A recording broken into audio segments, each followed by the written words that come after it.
Welcome to Winds of Change. I am your host, Emmy DeGrappa. Winds of Change is brought to you by Wyoming Humanities. Wyoming Humanities is committed to share the stories of the people, places, and history of Wyoming. In this episode, we are talking to Wyoming entrepreneurs and innovators.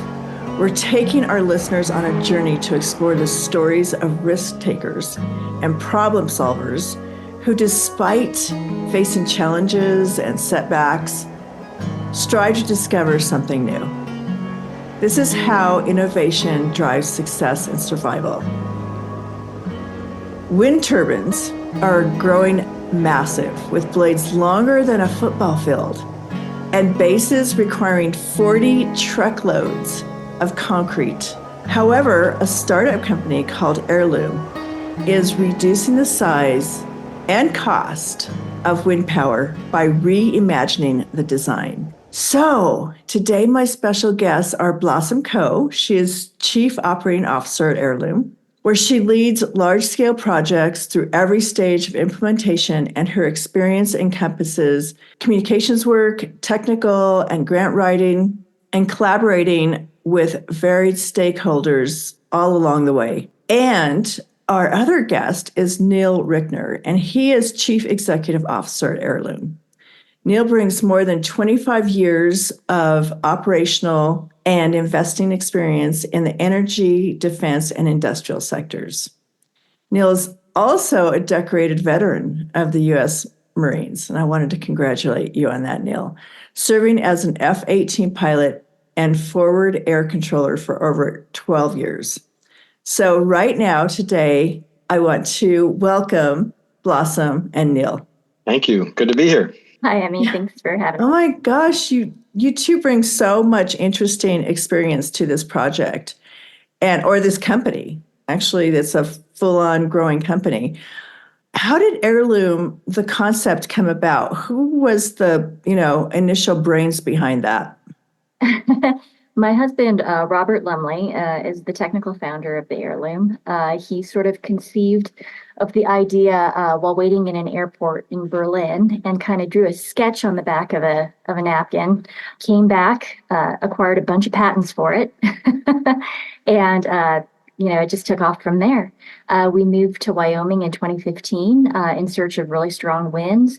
We saw a huge purple swirling dot over the state of Wyoming and said, that's where we're going. So that's kind of how things launched. I think that's super interesting and actually funny at the same time, because not very many people, in fact, very few people will move to Wyoming for the wind. Right? Right? Why would you do that? But I get it. Yeah. You're in the right place developing Absolutely. Airloom. So, Neal, how did you become involved with Airloom? Well, I had been working at Google and Google X on a few different energy projects. Most of my time was spent on a project called Makani, which is a company that Google acquired in 2013. It was an airborne wind technology, which actually, based on what Blossom just said, Robert's inspiration came in Berlin. He had just attended an airborne wind conference. So I worked on Makani for about 4.5 years and helped grow that business, spin it out of Google X, operate it with Shell for a few years. So I had experience in the industry. And then, fast forward a couple of years, that airborne wind experience sort of helped me appreciate what Airloom does better than what we were working on with airborne wind. So the physics of airborne wind are actually better than the traditional wind turbines. We call them horizontal axis wind turbines. More efficient, closer to the maximum efficiency of pulling energy from the wind. But what we were working on with airborne wind was pretty complex. We were building airplanes that could capture wind energy. And what Robert came up with was, using those better physics, but in a much, much simpler way. And part of what we learned at Makani was, we were doing fine on the energy capture part, but the cost of the system was expensive. And I put it pretty simply, we are either going to build a inexpensive airplane that didn't operate reliably, or we're going to build a very, very expensive wind turbine that just didn't work for the energy industry. But either way, it wasn't a fit for the energy industry. So Robert's solution being leveraging those better physics, but doing it in a simpler way was a pathway to really, really low cost energy. And so I got involved, and so I'm leveraging my experience from working on a similar problem for 4.5 years or so, and now applying it to Heirloom. Before we go forward, because I have quite a few other questions, not too many, I won't keep you forever, but describe the difference between the turbine and this new product you've developed called Heirloom. What are those two main differences? Yeah, so you kind of covered it in your intro. The 3-bladed wind turbines, sometimes known as conventional wind turbines, traditional wind turbines. The technical term is wind turbine generator. That is in the configuration of a horizontal axis wind turbine. Those turbines have primarily gotten cheaper over the last 25 years by getting bigger. You alluded to this in your intro, but you can't just get bigger forever. There's an obvious sort of end of that road, and we're pretty much there. Those horizontal turbines have come down in costs pretty steadily over the last 25 years or so. But a few years ago, that started leveling off, and last year actually those costs went up a bit. The reasons for that, tied to the scale, tied to how big they've become, have driven that industry into heavy industrial, as opposed to sort of what I call Model T industrial. And look, those horizontal turbines have done a lot of great things. Have expanded, wind energy generation massively. I'm a fan of all forms of energy, and this form of energy generation is attractive in many ways. But just to give you some example of how Heirloom is doing it differently, it really comes down to industrialization. So those turbines, average size of a 3-bladed or horizontal axis wind turbine is about 3 megawatts these days. Those towers are over 100 meters tall. Each of the blades is around 100 meters. Mm-hmm. They're generally made in low volume. Oftentimes the blades are sanded by hand. They're made with specialized materials, that's carbon fiber and fiberglass. And then they're shipped on very specialized transportation equipment because they're so large. So handling them, transporting them is costly. And then they're put up with some of the biggest cranes in the world, and they're also put up with specially trained crews who are trained to work at height. And all of that specialization leads to high costs. And in contrast, Heirloom is made with simple materials, steel and aluminum, made in a way that we can automate the manufacturing. So manufacturing costs stay very low, and then shipped with standard transportation networks and put up with forklifts instead of big cranes, and with people who can operate out of forklifts and not gigantic cranes. So all of that is to say, the primary difference is that we use simpler materials, easier transportation. It's less expensive to put up, and all that drives us back into from heavy industrial, where the current wind industry is today, back into just sort of, again, Model T type industrialization. And I'll pause there and say, often, the next question is, well, if you're lower altitude, which Heirloom is, then you're not going to get as much energy from the wind. And that's true. I have many contacts in the, we call it the horizontal axis wind turbine industry. And so, the math is such that if you go higher, which is partially what's driven the scale up higher, you get faster winds, which means that there's more energy in the wind. And, the response to that is just simply that our cost of production and installation is so low that it more than offsets the loss in energy production.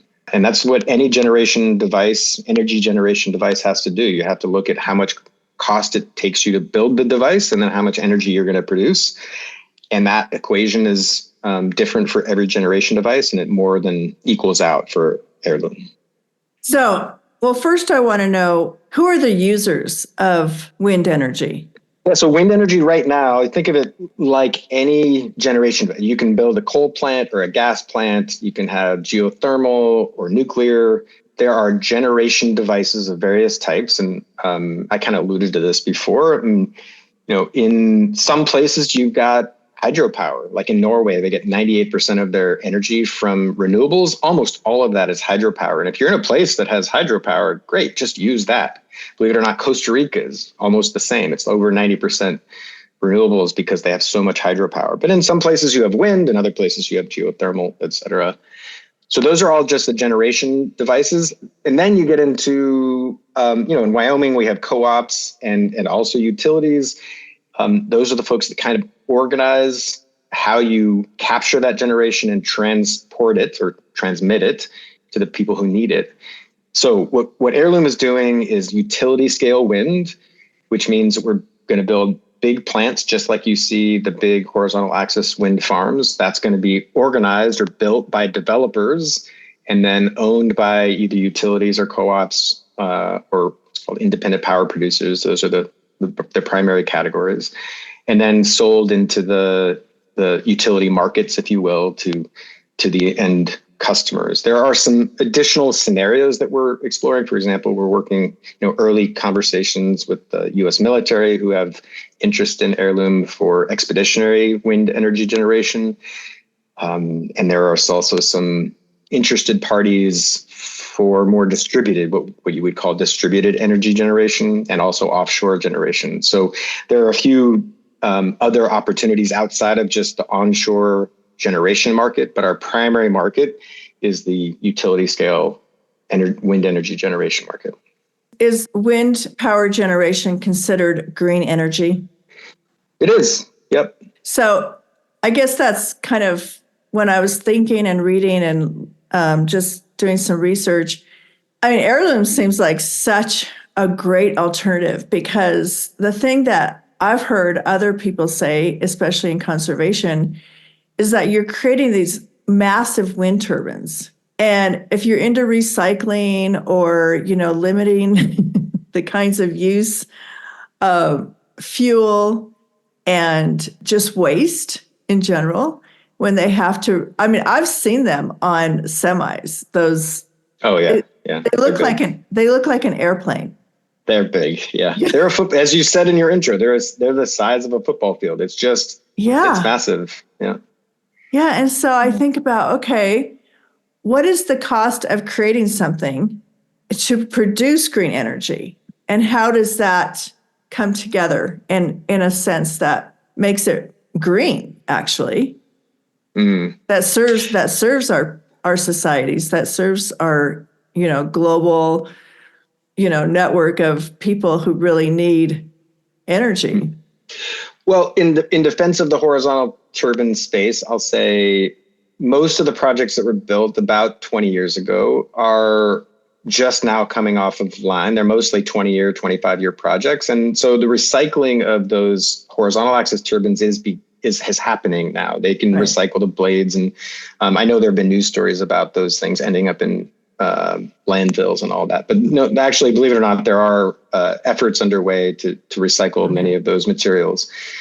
That said, those big machines have pluses and minuses. And as the governor says, it's an all of the above strategy. There's places, there's no way we're going to replace all fossil fuels overnight, as some would suggest. There's also a place for horizontal axis wind turbines. And, Airloom, we believe that there's a real place for Airloom wind turbines as well.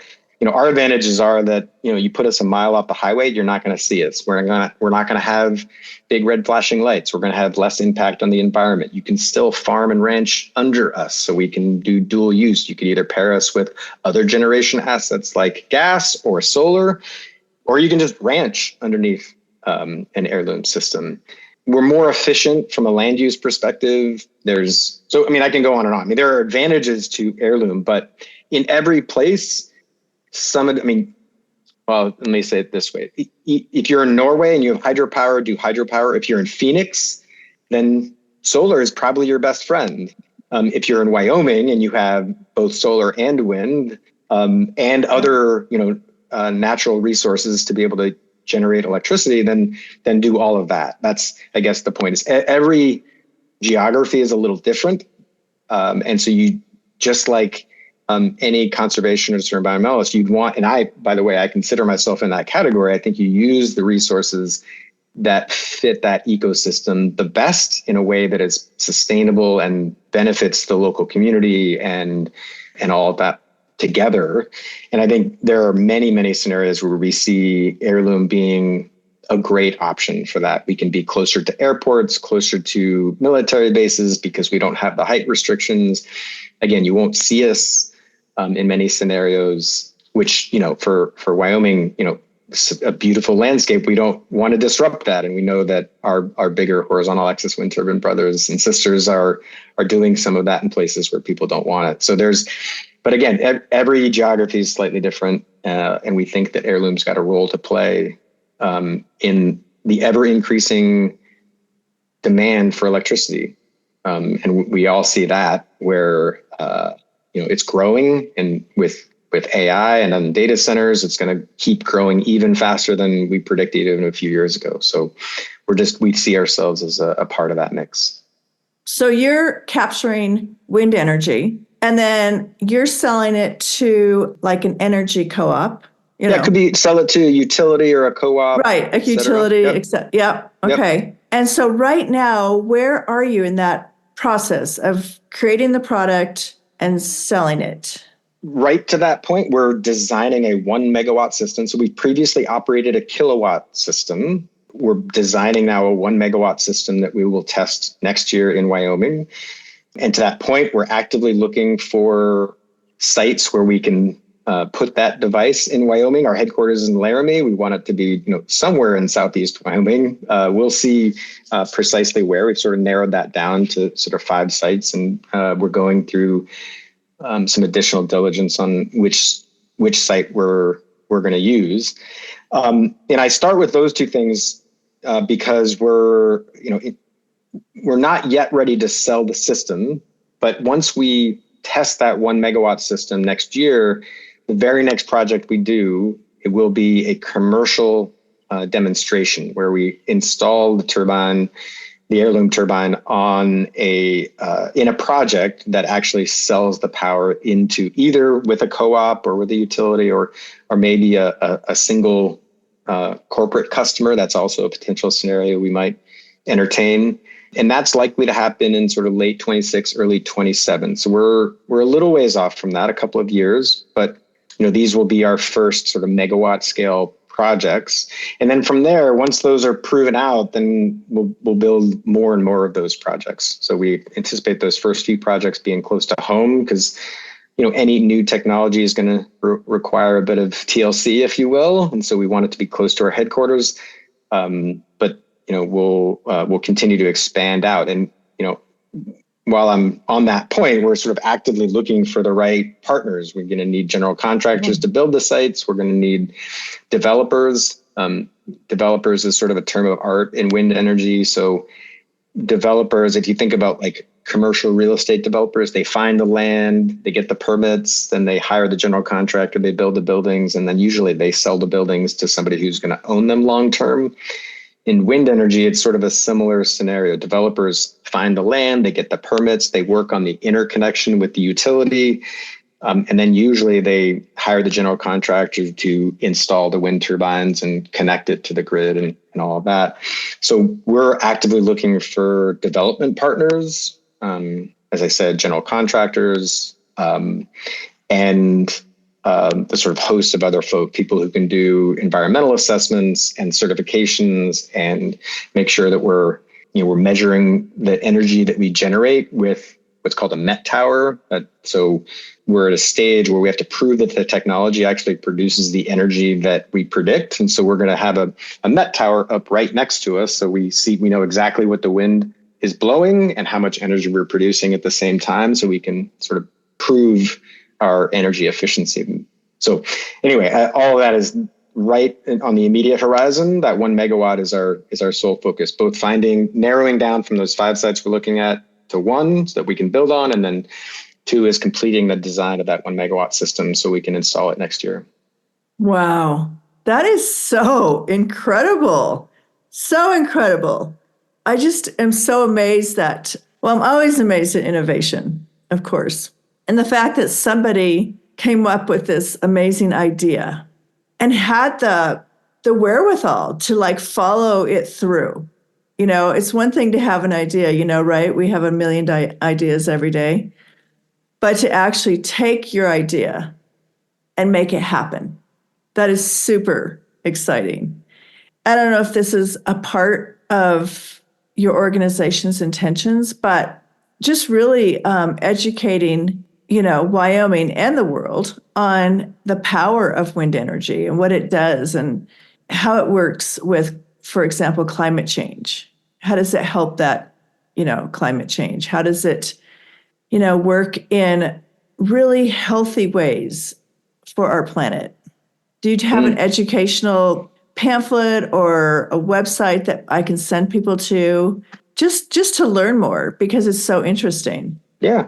Well, the first part of that you mentioned was the sort of idea and the early stage company and tech development. I will just, I joined this company less than a year ago. The founders are Robert and Blossom, and I give a ton of credit to them, not only for, the idea and the belief in the idea is one thing. And I want to fully acknowledge the innovation on just the idea. Yes. So I'll say this, Vinod Khosla, and Robert shared this with me. Vinod Khosla, sort of world famous venture capitalist, mentioned during a talk that Robert attended that he was convinced that the people who were going to disrupt the industry were going to necessarily come from outside the industry. And that really describes Robert very well. If he had been in the wind industry, he probably would not have come up with the idea that he did. So a ton of credit to him for that. But I would also mention that, Robert and Blossom have been working on this for 10 years. And this is the amount of grit and determination and just belief in themselves to stick with it for that long with minimal resources, with everybody telling them they couldn't do it or wouldn't do it, or all of the negativity, to fight through that is an exceptional achievement. And I give them a big tip of the cap for sticking through it, through all of that.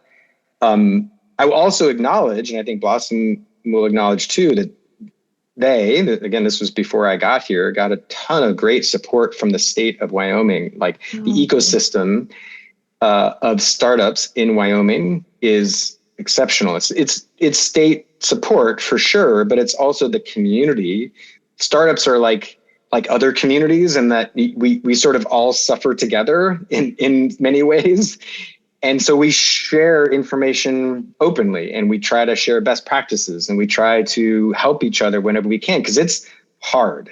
It is really hard to operate with minimal resources when people are telling you can't do it, and fighting through all of that because you believe in it and you believe in yourself. So I want to, at the same time, just really acknowledge Robert and Blossom for powering through and carrying Airloom to a place where I could jump in and do the easier part. Let's say that. And she's and laughing. then and then also acknowledge the community that helped get them here, and the state of Wyoming, which also really provided some support. So I don't know, Blossom, if you want to jump in there. This really was, it's both of those things. It's a team effort, but it's also not everybody can do what, in fact, very few can do what Robert and Blossom have done. So I would have to say that moving here in 2015 was the best decision we ever could have made, because, we were tinkering along in California, and before that Hawaii, just sort of playing with different ideas. But it wasn't until we moved here and we had the support of the incubator over at the University of Wyoming, as well as hooking up with Jonathan Naughton at the Wyoming UW Wind Energy Research Center, that we really started, became plugged into the resources, and all the support that we needed as a growing company to thrive.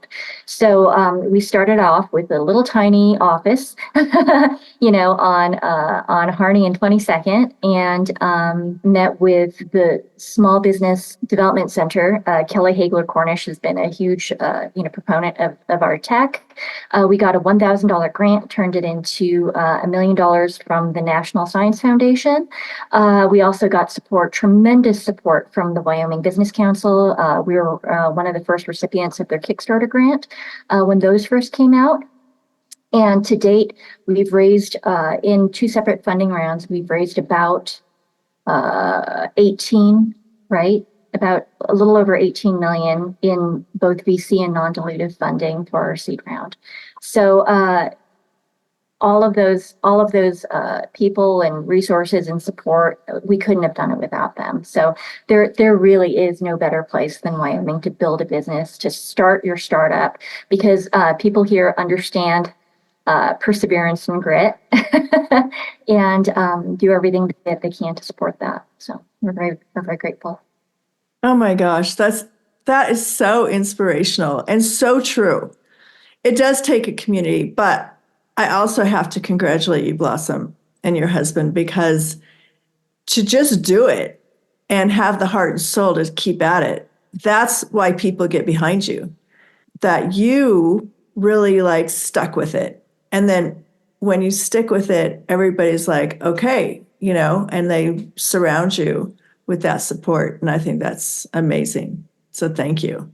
So I was just thinking, because my second part of the question was really long, but really wanted to learn all the ways and resources where people can learn about Airloom, learn about, wind energy, sustainable, resourceful power sources, and how they can just learn more about you in general.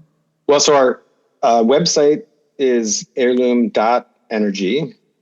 We're going through a website update now. So by mid-September, we'll have some updated information there.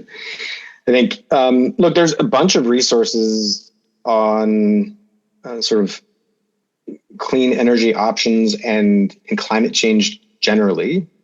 As I said, I'm a sort of all of the above perspective, and I very much share the governor's perspective with that. If you look at the additional energy demand across the world, yes, it about matches how much clean energy we're adding to the mix every year. So fossil fuel generation is staying pretty much level, and there's no, our global prosperity is tied to energy. It's part of why I've become an energy person, is because our global prosperity is tied to that. It's also because, with my military background, I consider energy security to be super important. I mentioned that Airloom's working with the U.S. military, but it's bigger than that for me too. I think if you look at the fossil fuel generators across the globe, most of it's controlled by state-owned enterprises. That's Russia, Venezuela, China, et cetera.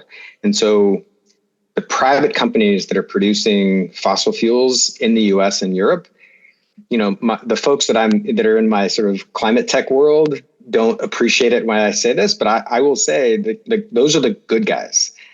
The good guys in this mix are the folks that are the private companies, the Chevrons and the Exxons and the Shells and the BPs of the world, are the good guys in this mix, where we need energy for security. We need energy to ensure prosperity. And while I am working as hard as I can, and all of us at Airloom are working as hard as we can to add additional capacity for new kinds of energy, we also have to acknowledge the mix of energy generation capacity in the world, and how that fits into national security and global energy security. That said, my favorite sort of place for sort of objective climate-related information is Project Drawdown. Project Drawdown. Okay. Yep. That's where you can see where emissions are coming from, how we can impact them, what's most impactful in terms of reducing emissions. in addition to Project Drawdown, I mentioned before sort of my sort of conservationist background. My perspective here is not just about emissions.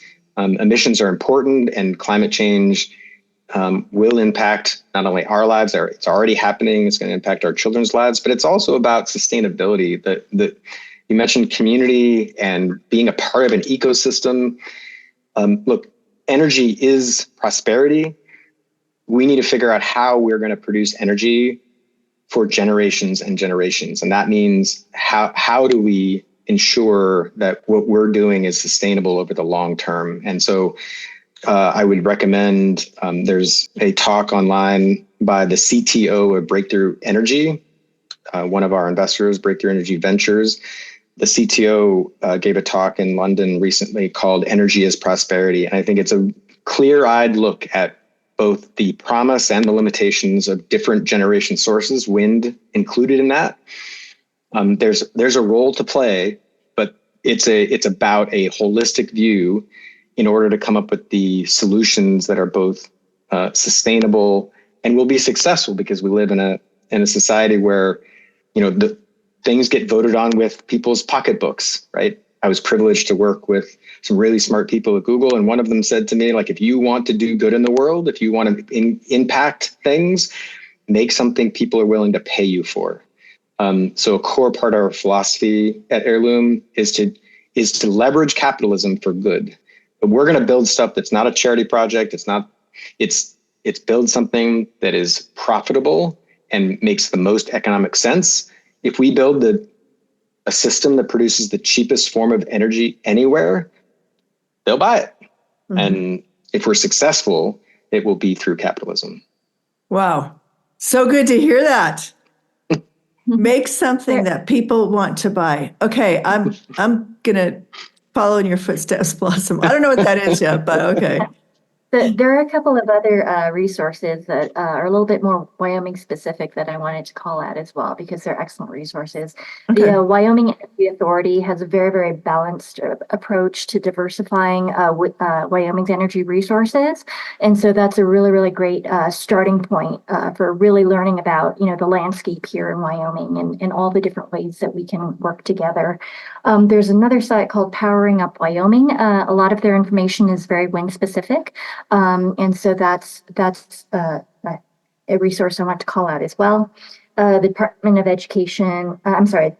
Energy has their Wind Exchange website that has a lot of Wyoming specific information. And then we're hoping that as we get further along in our process, that we can go out into communities and have a little bit of, some meetings, and I think the educational aspect of that will be mostly centered around, I think a lot of people understand, the benefits of wind energy in general, but understanding how our device is so different from the prevailing technology and the benefits that it brings to the space are pretty impactful. And so I think that that's something that we really hope to focus on within within the coming years. That's excellent. And, I think that's another benefit of doing this and doing a startup in Wyoming is because we are a small community. Our whole state is a small community. And so going to communities to talk about what you're doing will be so impactful. Absolutely. Yeah, especially. We've already done some of that, just locally. A couple of years ago, we met with the Laramie Rotary Club and got so much great feedback from them and support as well. That's great. Getting the chance to make those connections is really, really important. Absolutely. Well, thank you so much for your time today. It's been so great talking to each one of you. And I'm going to put that full list of resources in the description with your podcast. And I am so grateful. And I learned so much just about Airloom and wind energy that was incredibly helpful. And I hope everybody can learn something new today when they listen to the podcast. Thank you so much. Thank you. Great to be with you.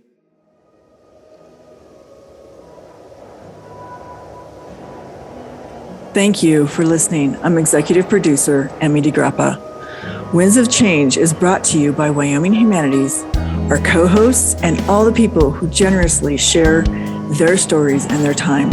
For more information, go to thinkwhy.org. Subscribe and never miss a show.